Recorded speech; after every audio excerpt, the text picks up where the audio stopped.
तर माहीममध्ये आता शिंदेंच्या शिवसेनेकडनं सदा सरवणकरांचं नाव जाहीर झालंय आणि या अनुषंगाने अमित ठाकरेंविरोधात मग सदा सरवणकर निवडणूक लढणार का? बातचीत करतायत आमचे प्रतिनिधी वैभव परब. थेट जाऊया. महाराष्ट्राच्या राजकारणातला आजचा दिवस गाजला तो म्हणजे फक्त आणि फक्त शिवसेनेचे उमेदवार सदा सरवणकर यांच्यामुळे. कारण का एकीकडे आशिष शेलार यांनी सांगितलं की अमित ठाकरे यांना महायुतीने पाठिंबा दिला पाहिजे. दुसरी गोष्ट त्यांचे सहकारी दीपक केसरकर हे राज ठाकरेंची भेटही घेतात आणि पाठोपाठ सदा सरवणकरांचीही भेट घेतात. त्यामुळे सध्या मी सदा सरवणकर यांच्या कार्यालयात आणि बाहेर जोरदार सदा सरवणकर यांच्या समर्थनार्थ घोषणाबाजी सुरू आहे. सरवणकर साहेब, आजचा दिवस तुम्ही कसा पाहिला? म्हणजे काय नेमकं दिवसभर मनात चालू होतं? नाही, माझ्या मनात काहीच नव्हतं. राज्याचे मुख्यमंत्री आणि ज्यांच्यावर आमचा नितांत श्रद्धा आहे त्या एकनाथजी शिंदे साहेबांवरती पूर्ण विश्वास आहे आणि त्यांनी आशीर्वाद देऊन बी फॉर्म दिला आहे आणि लढण्याचे आदेश दिले आहेत. त्यामुळे आजच्या दिवसाबद्दल विशेष असं काही मला वाटत नाही. आता तुमचेच सहकारी म्हणजे तुमच्याच मित्रपक्षाचे सहकारी आशिष शेलार असं वक्तव्य करतायत, मग त्या वक्तव्याकडे कसं बघायचं? मला असं वाटतं आशिष शेलार आणि राजसाहेबांची एक चांगली मैत्री आहे. आता मैत्रीसाठी त्यांनी जर काहीतरी स्वतंत्र बोलले असतील तर तो त्यांचा भाग आहे. महायुतीचा उमेदवार म्हणून काल आमची भारतीय जनता पक्ष, शिवसेना, राष्ट्रवादी काँग्रेस कार्यकर्त्यांचा सन्मुख आपल्या सूर्यवंशीला मेळावा झाला. मेळाव्यामध्ये मोठ्या प्रमाणात काम करायचं, सोमवारी जाऊन अर्ज भरायचे सगळं निश्चित झालं. आता त्यांनी वैयक्तिकरित्या त्यांची मैत्री आहे ते आपलं मत व्यक्त करू शकतात. हे झालं मित्रपक्षाबद्दल, पण तुमच्या सहकाऱ्यांबद्दल काय? केसरकर साहेब. नाही, केसरकर साहेब तुम्हाला माहिती नसेल तर सांगतो, ते माझे नातेवाईक आहेत आणि मी कोकणातला आहे, केसरकर कोकणातले आहेत आणि ते तसे नात्या गोत्यातले आहेत.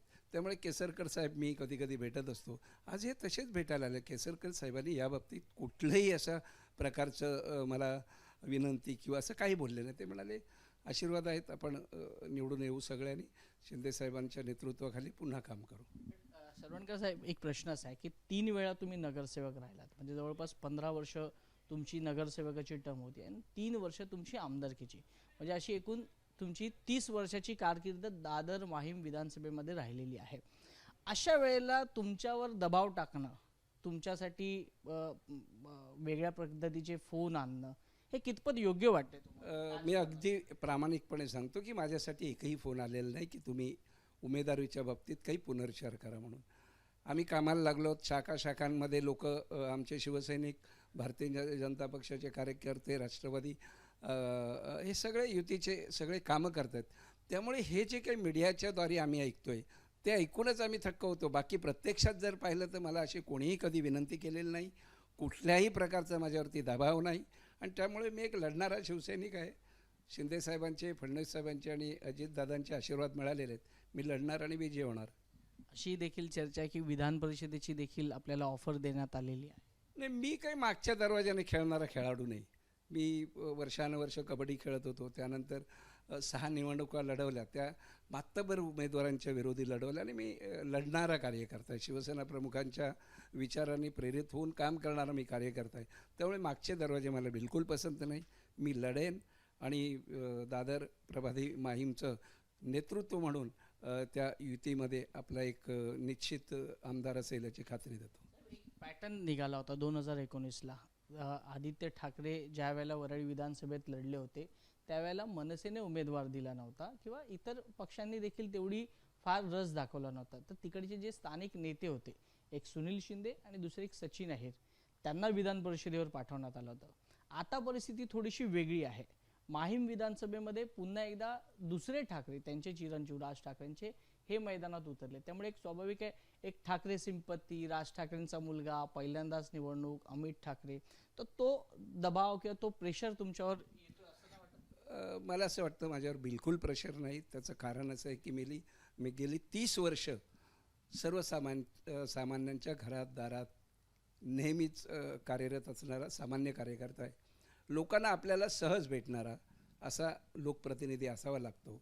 ही जी मोठी मंडळी आहेत त्यांच्या बाबतीतले लोकांचे अनुभव वेगळे आहेत. त्यामुळे एक सामान्यांमधला आपल्यातलाच एक माणूस म्हणून माझी निश्चित निवड करतील. मी 30 वर्ष केलेलं काम आणि वेगवेगळ्या योजनांच्या द्वारे मिळालेला इथल्या रहिवाशांना जो फायदा आहे तो मला असं वाटतं निश्चित आपल्याला विजयी करण्यासाठी उपयोगी पडेल. म्हणूनच मी विचारलं की तुमची 30 वर्षाची कारकीर्द आणि त्याच्या आधी तुम्ही एक शिवसैनिक म्हणून काम केलेलं, बाळासाहेबांचे कट्टर शिवसैनिक म्हणून दादर माहीम विधानसभेमध्ये तुम्ही भगवा सेना भवनच्या बाजूले आपला जो झेंडा आहे तो डौलाने फडकत ठेवले. परंतु आता अशी वेळ आलेली आहे की राज ठाकरेंसाठी एक पाऊल मागे जायचं की आपण आपल्या पावलाने पुढे जायचं? नाही, आपल्याला आमच्या दृष्टीने दादर माहीम विधानसभा मतदार क्षेत्रामध्ये शिवसेना मोठी होण्याची गरज आहे. शिंदे साहेबांच्या नेतृत्वाखाली घेतलेला निर्णय हा योग्य आहे, हे या प्रकारचा कौल घेणं हे आमच्यासाठी अतिशय आवश्यक आहे. आणि माननीय शिवसेना प्रमुखांचे विचार घेऊन आम्ही सगळी मंडळी जे पुढे जातो त्यासाठी आम्ही आशीर्वाद जनता जनार्दनांचे मागणार आहोत. आणि मला असं वाटतं आमचा पक्ष वाढवणं, शिवसेना वाढवणं हे आमचं प्रथम कर्तव्य आहे. आणि शिवसेना प्रमुखांचे जे विचार आहेत हे पुढे घेऊन जाणं हीच आमची एक राजकीय जीवनाची इच्छा आहे. पक्षातली तळमळ मला कळते, पण ज्या वेळेला आशिष शेलारांनी वक्तव्य केलं तेव्हा दुःख नाही झालं का तुम्हाला? आशिष शेलार हेही माझे मित्र आहेत, चांगले मित्र आहेत. पण राजसाहेबांशी त्यांचे चांगले संबंध आहेत. ज्या वेळेला संबंध आहेत ना, तुम्ही तर शेजारीच आहात. चांगले संबंध आहेत, पण राजपुत्र हे आहेत आणि त्याच्यामुळे कदाचित त्या प्रेमापोटी ते बोलले असतील. पण शेवटी युती धर्म आहे आणि महायुती म्हणून आम्ही जेव्हा लढतोय त्यावेळेला आदेश आल्यानंतर काल त्या सगळ्या पदाधिकाऱ्यांनी सांगितलं आशिष शेलार साहेबांनी आपण जोरदार प्रचाराला लागा अशा प्रकारचे आदेश दिले. मग असं अचानक काय झालं भारतात? आता ते त्यांना विचारावं लागेल त्यांच्या मनात काय आलं. शेवटी नाती गोती असतात, संबंध असतात, त्या संबंधापोटी काही वैयक्तिक संबंध काही नाकारता येत नाही. नाती गोती असल्यामुळे एखाद्याचा राजकारणात बळी देखील घेतला जाऊ शकत नाही ना, असं पण आहे. मला असं वाटतं की शेलार साहेब तसं काही करणार नाहीत, कारण त्यांची जवळजवळ 20-25 वर्षाची आमची मैत्री आहे आणि ते तसं काही करणार नाहीत.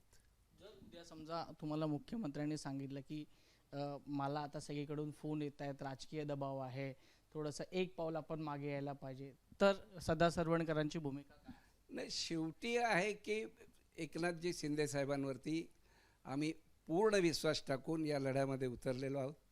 एकनाथजी शिंदे साहेबांवरती आमचा पूर्ण विश्वास आहे, आमच्या शिवसैनिकांचा आहे, आमच्या मतदारांचा आहे की एकनाथजी शिंदे साहेब हे पक्षहिताचं आणि माननीय शिवसेना प्रमुखांच्या विचाराचं पहिला विचार करतील आणि योग्य तो निर्णय घेतील. पूर्ण विश्वास आहे आम्हाला. अशी भाषा होते की अमित ठाकरेंसाठी समर्थन केलं पाहिजे. तर मागचा 2.5 वर्षाचा काळ आठवतो ज्यावेळी तुम्हाला संघर्षाचा होता, सेना भवनच्या खाली अनेक कार्यकर्ते आमने सामने आले होते, तुम्ही एकनाथ शिंदेंची बाजू लावून धरली, तुम्ही एकनाथ शिंदेंचा झेंडा तो पुन्हा इकडे दादर माहीममध्ये उभा केला, हे दिवस तुम्हाला आठवतात? फार चांगल्या प्रकारे आठवतात. दादर माहीम आणि प्रभादेवी विभागामध्ये संघर्षातूनच आम्ही शिवसेना उभी केली. शिवसेना प्रमुखांच्या विचाराने भारावलेली इथली जनता आहे, त्यामुळे त्यांचं हिंदुत्वावरती असलेलं प्रेम आणि तसाच निगरगट्ट हिंदुत्ववादी विचाराचा हा शिवसैनिक बाळासाहेबांना आवडायचा. आणि मला असं वाटतं तेच धोरण हे शिंदेसाहेबांचं आहे. त्यामुळे मला संघर्षातनं आम्ही अनेक निवडणुका 6 लढवल्या, त्या जवळजवळ अशाच होत्या, थोड्याफार फरकाने. त्यामुळे मला असं वाटतं की शिंदेसाहेब पूर्णपणे शिवसेनेचा, संघटनेचा आणि शिवसेना प्रमुखांच्या विचाराचा विचार करूनच निर्णय घेतील आणि तो ऑलरेडी दिलेला आहे. शेवटचा प्रश्न विचारतो, अगदी एका वाक्यात उत्तर द्या. माघार घेणार की निवडणूक लढणार? निवडणूकच लढवणार, माघार हा शब्दच असू शकत नाही आपल्यासमोर. खूप खूप शुभेच्छा सरवणकर साहेब तुम्हाला. आणि तुमचे बाहेर कार्यकर्ते देखील वाट बघतात, आक्रमक झालेले आहेत, सकाळपासूनच्या बातम्या ऐकून घोषणाबाजी सुरू आहे, त्यामुळे पुढील वाटचालीसाठी तुम्हाला खूप खूप शुभेच्छा.